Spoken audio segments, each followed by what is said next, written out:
Assalamualaikum warahmatullahi wabarakatuh. Nah, kembali lagi bersama saya Nur Aini Fatmawati Sitompul. Pada pertemuan kali ini, kita akan membahas matematika diskrit tentang permutasi dan kombinasi. Oke, selamat datang di dunia diskrit yang luar biasa. Nah, kita mau ngapain aja ya? Oke, jadi hari ini kita akan menjelaskan pengertian dan konsep permutasi, menjelaskan pengertian dan konsep kombinasi, kemudian kita akan membahas contoh-contoh soal permutasi dan kombinasi. Check this out. Nah, apa sih yang dimaksud permutasi? Permutasi adalah suatu susunan yang berbeda atau urutan yang berbeda yang dibentuk oleh sebagian atau keseluruhan objek yang diambil dari sekelompok objek yang tersedia. Lalu bagaimana formula dan contohnya? Nah, teorema 1-1.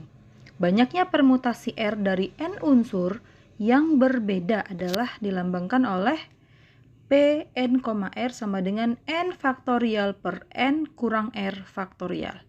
Lanjut kita langsung masuk ke contoh yang pertama. Saya punya contoh.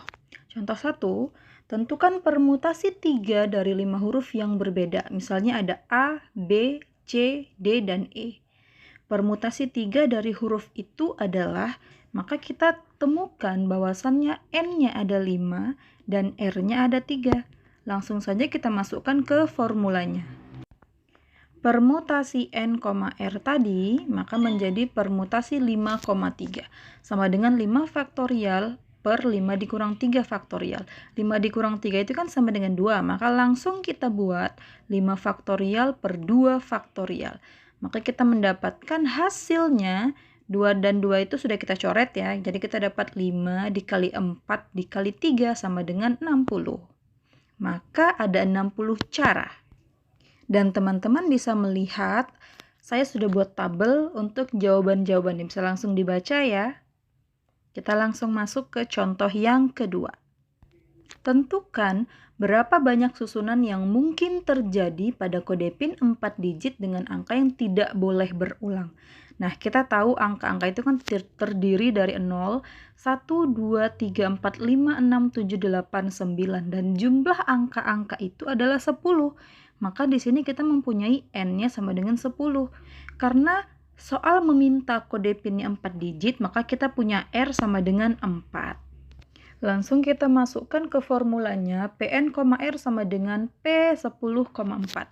10 faktorial per 10 dikurang 4 faktorial. 10 kurang 4 itu kan sama dengan 6. Makanya jadi sama dengan 10 faktorial per 6 faktorial. 6 sama 6-nya sudah dicoret, sisanya tinggal 10 dikali 9 dikali 8 dikali 7. Ada 5040 cara untuk menentukan kode PIN 4 digit tersebut.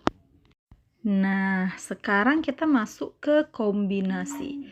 Kombinasi R elemen dari N adalah jumlah pemilihan yang tidak terurut R elemen yang diambil dari N buah elemen, dilambangkan dengan, kalau tadi permutasi kita pakai P, maka kombinasi kita pakai C. N, C, R. N kombinasi R. Nah, masuk ke teorema yang pertama. Teorema 1.2. Banyaknya kombinasi R dari N unsur yang berbeda adalah N kombinasi R sama dengan N faktorial per dalam kurung N dikurang R faktorial dikali R faktorial. Nah, N kombinasi R ini adalah formula dari kombinasi. Kita lanjut masuk ke contoh yang pertama. Saya punya contoh. Dari 5 siswa akan dipanggil 2 orang sekaligus untuk mengikuti ujian lisan. Banyak susunan yang mungkin adalah, nah kita sudah lihat ya, ada 5 siswa tuh, ada Sanji, Nami, Luffy, Zoro, dan Usopp. Bagaimana cara mengerjakannya? Mudah sekali. Kita mempunyai N sama dengan 5 dan kita mempunyai R-nya sama dengan 2. Maka nampak sudah di layar C kombinasi 52, kita masukkan formulanya sama dengan 5 faktorial per 5 dikurang 2 faktorial dikali 2 faktorial. 5 dikurang 2 sama dengan 3, maka kita buat di sebelahnya sama dengan 5 faktorial per 3 faktorial dikali 2 faktorial. Nah, 3 yang di atas dan 3 yang di bawah itu sudah sama-sama kita coret. Maka tersisa 5 dikali 4 per 2. 5 dikali 4 sama dengan 20, dibagi 2 sama dengan 10. Maka ada 10 cara untuk memanggil para siswa-siswa tadi. Gimana? Mudah bukan? Sudah tampak di layar penyusunan-penyusunan ke-10 yang tadi. Kemudian kita akan masuk nih ke perbedaan permutasi dan kombinasi. Di permutasi masih memperhatikan urutan. Kemudian posisi jabatan kedudukan, kemudian berbaris. Jadi intinya di permutasi itu dia masih memperhatikan urutan. Sementara di kombinasi dia tidak memperhatikan urutan. Jadi kita bisa menghitung apapun dengan pengambilan secara acak. Gimana? Mudah sekali bukan? Semoga bermanfaat. Next kita akan ketemu di video-video selanjutnya. Terima kasih.